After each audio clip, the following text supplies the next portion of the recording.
Good afternoon, students. I welcome you all for the class. In this class, we'll be going to discuss regarding another scheduling algorithm which is known as priority scheduling algorithm. Fine. So, as we have seen different scheduling algorithms, like we have seen first come first serve scheduling algorithm, shortest job first scheduling algorithm, like we call shortest job first as non-preemptive. When it comes to preemptive, like we call it as shortest remaining time first scheduling algorithm, right?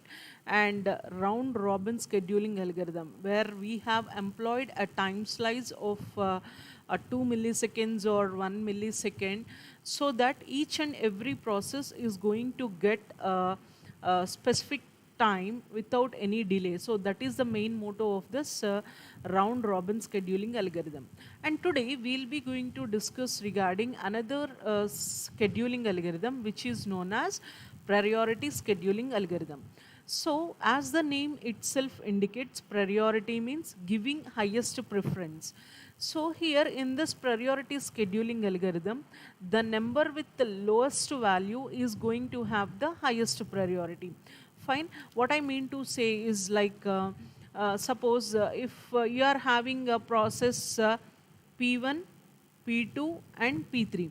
Fine. Process P2 is having third priority, process P1 is having 1 and process P1 is having 2. So these are all the priorities, right? So these are all the priorities. What I mean to say is, with less number is going to have the highest priority, is going to have the highest priority, and greater number is going to have the low priority. See here, number 1 is the less number, but it is going to have highest priority. Number 3 is the greatest number, but it is going to have the lowest priority. So that is the concept we'll be going to follow over here when we are going to consider the priorities. So as the name itself indicates, priority means giving highest preference to the process which is having the least number. Least number in the sense we are going to give highest priority to that number. So as we have primitive and a non-preemptive, preemptive and non-preemptive is also there for priority scheduling. So priority non-preemptive scheduling in the sense, once we have allocated CPU for any of the process, so process P1, so this process has to exit out by itself, or we have to make the context switching. So these are the only two possibilities. But when it comes to the preemption, preemption in the sense, once when we allocated a process to the CPU, preemption in the sense this process may be terminated by many of the reasons. So first reason may be lowest burst time, and second reason may be highest priority. Third reason may be like it is waiting for much of the time. So all these reasons would be considered. So based on these considerations, like we'll be going to preempt the process. Preemption in the sense, we'll be going to force stoppably the process, and we are going to allocate CPU to another process, though that we call it as a preemption. So in this priority scheduling also, we'll be going to have two things, preemption and non-preemption. So this priority scheduling is most commonly used in batch systems. So that batch systems will be going to make use of this priority scheduling. Why? Because we have to do lots and lots of work. So if the less priority is going to take much of the time, then the highest priority is going to wait for lots and lots of time. So that's the reason in batch systems, which is going to be done faster, for that process we are going to give the highest priority. So this is mostly applicable in batch systems. So each process is assigned a priority. So as I have said, here process P1, P2 and P3 is there. For all the processes we are allocating this priority. Process P1 has allocated second priority, process P2 has allocated third priority, and process the P3 has allocated first priority. So process, suppose I'm having another process P4 and it is also having the priority 3. So here what I mean to say is processes with the same priority are executed in first come first serve basis.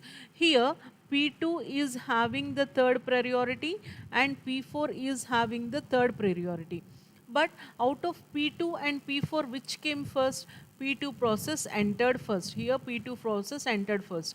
So with the same priority, we have to consider first come first serve. So that is in order to crack that hurdle between which process to execute first, like what we'll be going to normally follow is first come first serve. So priority can be decided based on the memory requirements, like suppose if P1 process is going to occupy less memory, so it is going to give highest or the lowest priority. So based on the memory requirements, based on the time requirement, suppose here for each and every processes, as we have seen in the previous example, we are going to have the burst times. Burst times is nothing but the time required for a process to complete its whole task. Suppose here the process P1 burst time is 3, process P2 burst time is 6, and process P3 burst time is 10. Here process P1 burst time is 13. So which is having the least burst time? Process P2 is going to have the least burst time. So based on that burst times also we can give the priority, so that if you are giving a first chance to the least burst time, so that it will complete soon, and it is going to take another chances. So this is how, by based on the memory requirements, based on the burst times and any other resource requirements, we will be going to allocate a priority to the processes. This is how the basic funda of the priority scheduling algorithm is. Here also we have to see in each and every algorithm, if arrival time has given, we have to check the arrival times. So and then we have to check the priority. When it comes to the round robin scheduling algorithm, what we have seen, arrival time plus the time slice we have seen. Fine. But here in this, what we have to check is, we have to check both the arrival times as well as the priority what it has been given. So as we have said you before, like there are different types of priorities. So priority is divided into two: preemptive scheduling and non-preemptive scheduling. Preemptive scheduling is nothing but not, we cannot stop. We,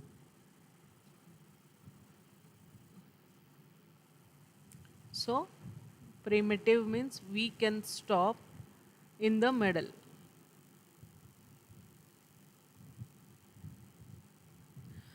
Non-preemptive in the sense we cannot stop. We cannot stop in the middle until unless it completed its task. We cannot stop in the middle. Preemptive in the sense we can stop. So in preemptive scheduling, the tasks are mostly assigned with the priorities.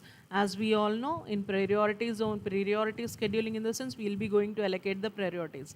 Sometimes it is important to run the task with the highest priority before another lower priority. Suppose if 3 and 6 are there, we will be going to give importance to the third one instead of giving importance to the sixth one. So that is the preemptive scheduling. Non-preemptive scheduling in the sense, if once we have allocated a process to the CPU, suppose if 6 has been allocated a process to the CPU, it has to exit out by itself, or a context switching should be done. So this is the non-preemptive scheduling. So these are the two different types of scheduling: preemptive scheduling and non-preemptive scheduling. We'll be going to see the example both for the preemptive scheduling and the non-preemptive scheduling. So what are the characteristics of a priority scheduling? So the important major characteristics of a priority scheduling are, the first and the foremost thing is, it is based on the priority rather than anything else. And it is used in operating system performing the batch system. So as I have said you before, batch systems means like we used to have lots of work. So all similar tasks are grouped into batches. So for that batch, we'll be going to giving the priority. So if two jobs having the same priority in the ready queue, what we'll be going to do? We'll be going to make use of first come, first serve in order to crack that hurdle. And in priority scheduling, the number assigned to each process indicates the priority level. So we are assigning 3, 6, 9 like that. So 3, 6, 9, all those indicates the priority. So lower the number, higher the priority. As I have said you before, if 3 and 6 in the sense, if 3 is the lower number, this is having the highest priority. Higher the number, we used to have the lowest priority. So this type of algorithm, if a newer process arrives that is having the highest priority, then the currently running process, is preempted. So if 6 is running, if 6 is running in the CPU, then if 3 comes in the sense, we'll be going to stop the 6 and we'll be going to allocate that CPU to the third process. So this is how the primitive and non-primitive scheduling based on the priority is going to be done. Now we'll be going to see an examples of primitive and non-primitive scheduling algorithms.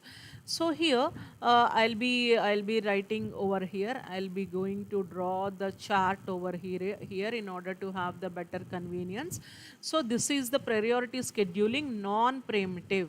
Non-primitive in the sense you cannot stop until it completes. Non-primitive in the sense you cannot stop until it completes. So here all 5 processes are there. The burst times are 10, 1, 2, 1 and 5, and the priorities are 3, 1, 4, 5 and 2. So these are the priorities we have to consider. Fine. First, here arrival times are not given. Here arrival times are not given. So arrival times are not given in the sense now all these processes are there in the which queue? All these processes are there in the ready queue. So all these processes are there in the ready queue. Now what you have to check? You have to check the priorities of the process. You need not check the arrival times of the process. Why? Because here as the arrival time is not given, it means that now all the processes are there in the ready queue. Now you have to check the priorities of the process. So starting from 0, like priority, like which process is going to have. Suppose if the priorities or arrival times, if the arrival times of the process has given in this program, in the problem, in the sense you have, so if arrival times are not given, you have to check the processes which are there in the ready queue, right? So here process P1, P2, P3, P4, P5, all are there in the ready queue. So among all the process which is having the least priority, here the process P2 is having the highest priority and process P4 is having the least priority. So here what I have said to you is lower the number, highest the priority, and higher the number, lowest is the priority. So here lower the number in the sense 1 is the lowest one. So higher the priority,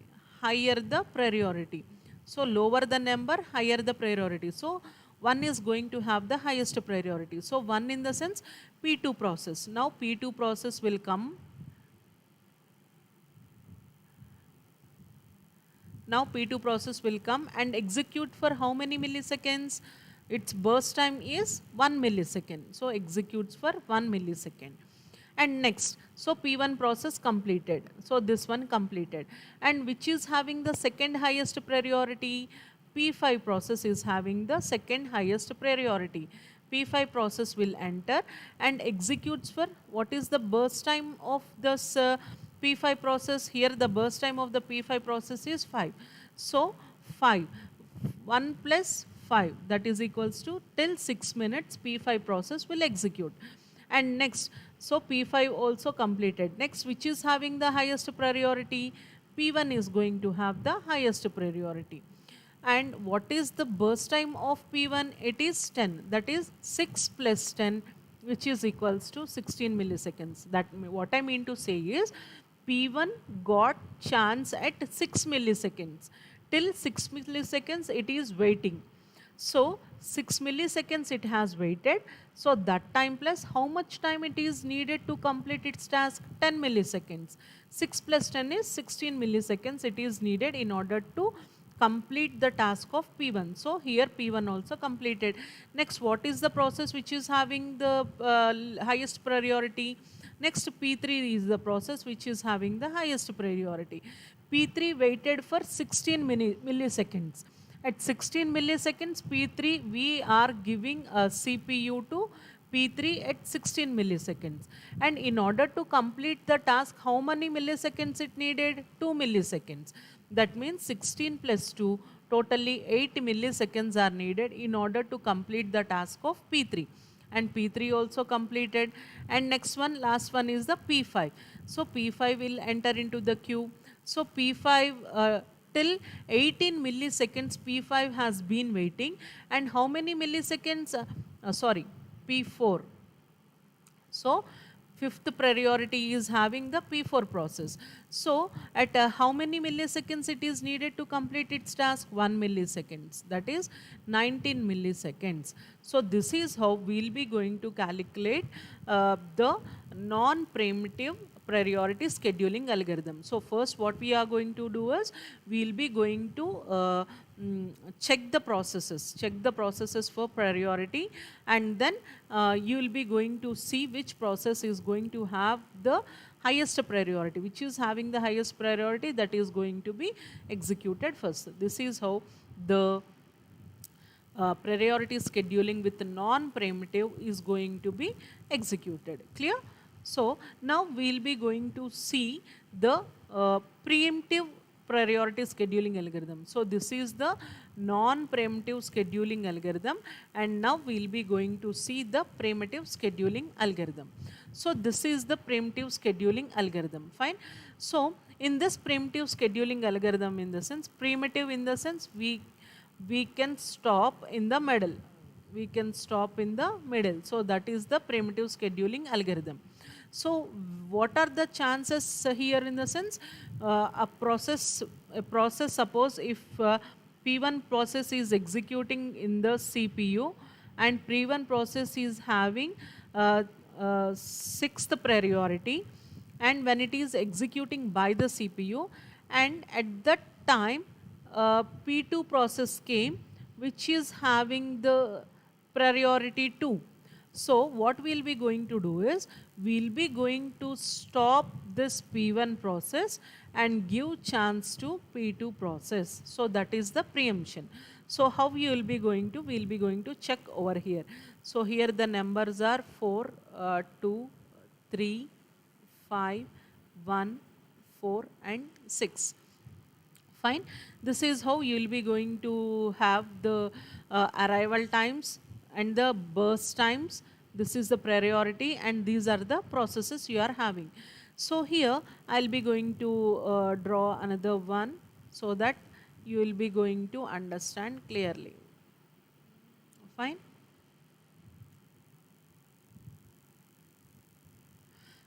So first what we have to see is, first we have to see the arrival times. Fine. Arrival times. So at 0th arrival time, which process came? P1 process came. At that 0 at the time, any process came into queue? No. So what we have to do?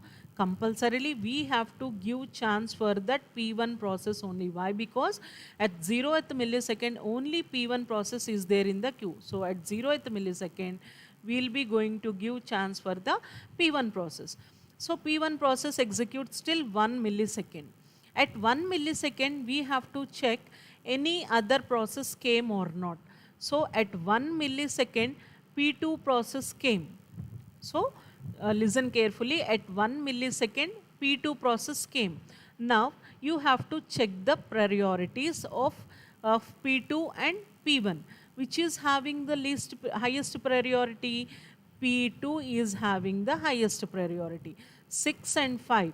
So process with less number is going to have the highest priority. So we'll be going to allow P2 process to execute for another millisecond of time. So 2. At 2 milliseconds, we have to check any process came into the queue.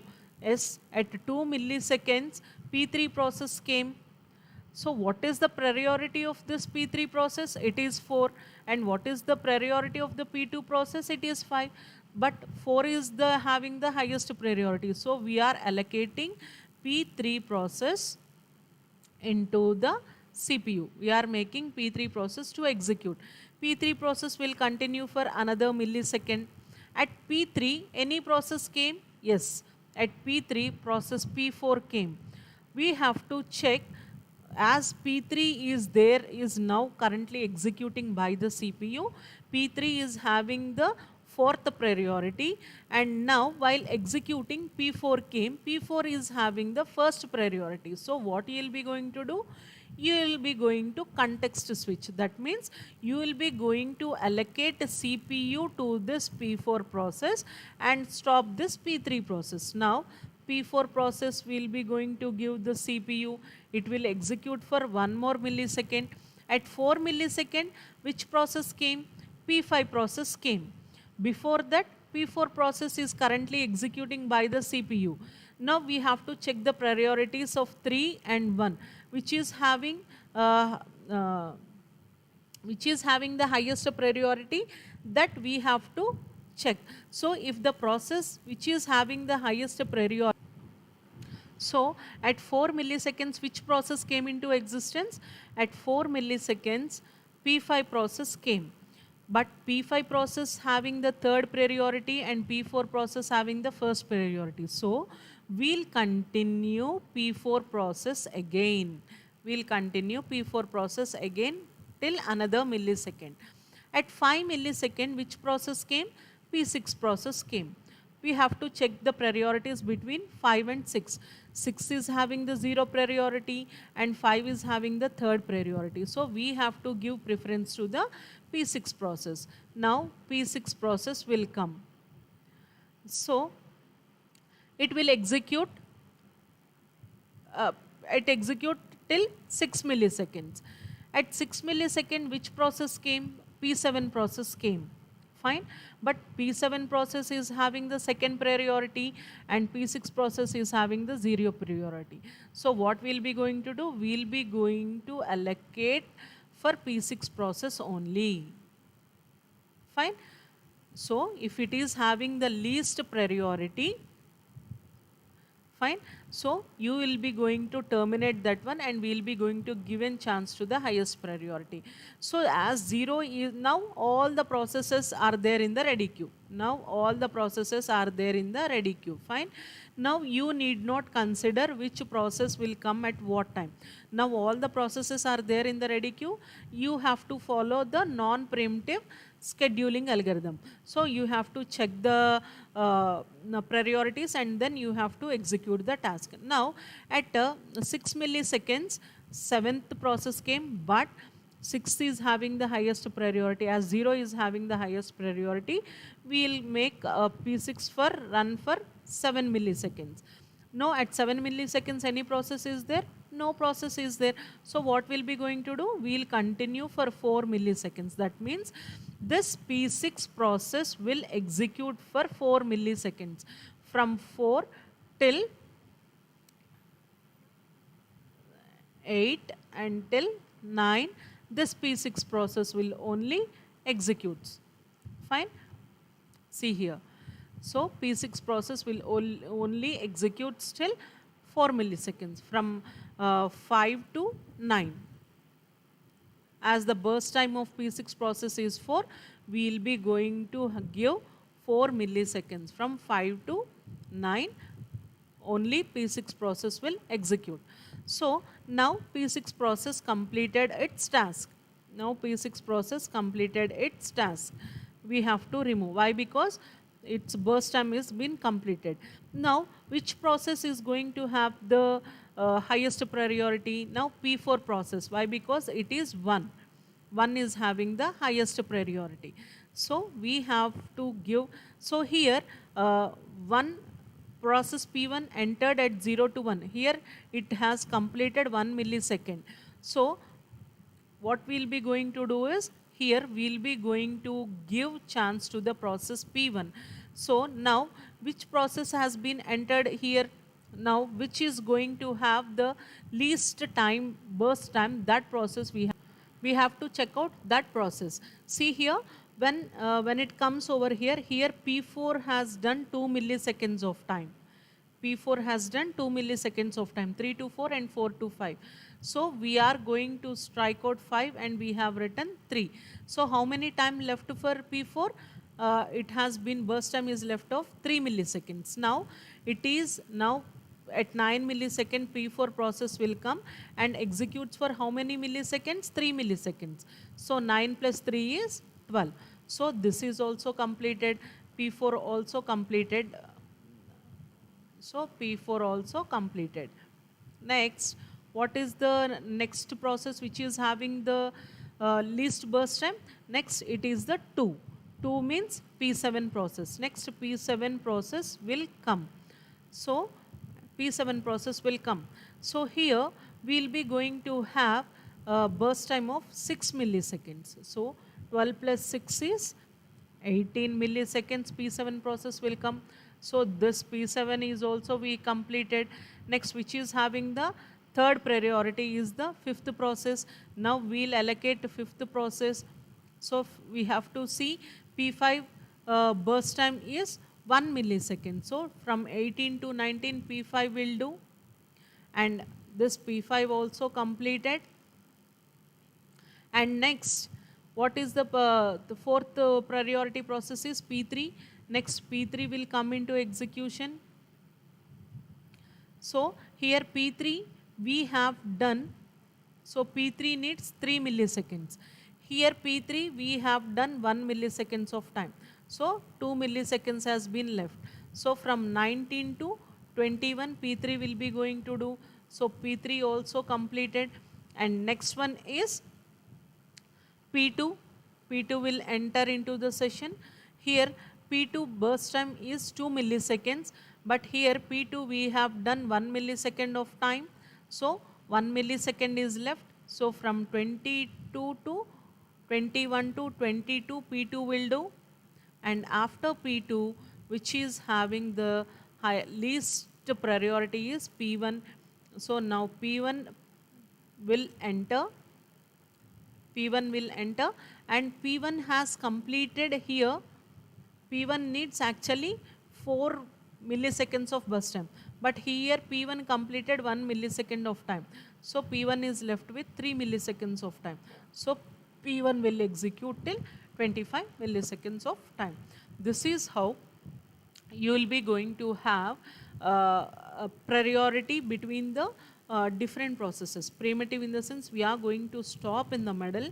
If any process is having the highest priority, we'll let that process to execute and we'll be going to give priority to the highest priority process. This is how we will be going to calculate the different priorities for the processes. Now how to calculate the completion time? Completion time of P1 process is 25 milliseconds. Completion time of P2 process is 22 milliseconds. Completion time of P3 process is 21 millisecond. Completion time of P4 process is 12 milliseconds. Completion time of P5 process is 19 milliseconds. Completion time of P6 process is 9 milliseconds. Completion time of P7 process is 18 milliseconds. So this is the completion time. How we will be going to find out the turnaround time? Turnaround time is equals to completion time minus arrival time. So this is the formula for turnaround time. And next you will be going to calculate the waiting time. Waiting time is equals to turn around time minus burst time. This will be going to give the waiting time. Like this you will be going to calculate different times for the processes that has been arrived. So this is the example of preemptive scheduling. And what are the advantages of priority scheduling is that, so it is easy to use scheduling method. Each process are executed on the basis of priority. So high priority does not wait for the long amount of time. High priority in the sense it is an important process. So important process, so we shouldn't wait the important process for a long time. So that's the reason we are giving highest priority for the important process.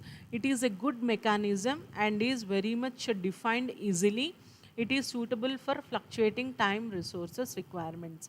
So these are the advantages. Disadvantages is, so here also this priority scheduling is suffering with starvation. Starvation in the sense, when one process is executing, if the priority, if high priority process came in the sense, that process has to stop in the middle. So like that, a starvation is going to become. How we are going to avoid starvation in the sense? By making use of aging. Aging in the sense, we will be going to decrement by one if one process has been executed by the CPU. Like that, if the one process is having the 6 means, for one execution it will come 5, another execution 4, another execution 2 and 1. Finally it is going to get the highest priority, so we'll allow this process to execute. So highest priority takes lots of TPU time, then the low priority process must starve. Suppose process P1 is having highest priority, but it needs 100 milliseconds of time, and process P2 is having lowest priority, it needs 2 milliseconds of time. So here comes the problem. Even though process P1 is having the highest priority, it needs burst time is more, but the P2 burst time is less. At this situation, it is a very drawback. So when a process is blocked, when it is ready to run, it has to wait in the CPU, because only highest priority processes are allowed to run. So these are the advantages and disadvantages of priority scheduling algorithm. So based on the priority, we'll be going to make the jobs to run in the CPU. So it also suffers from starvation. Starvation in the sense, keep on waiting stage, we call it as a starvation. How we are going to avoid starvation in the sense? By making use of aging concept, we will be going to avoid the starvation. So that's all for today. Thank you students. We'll meet in the next class. Have a nice day.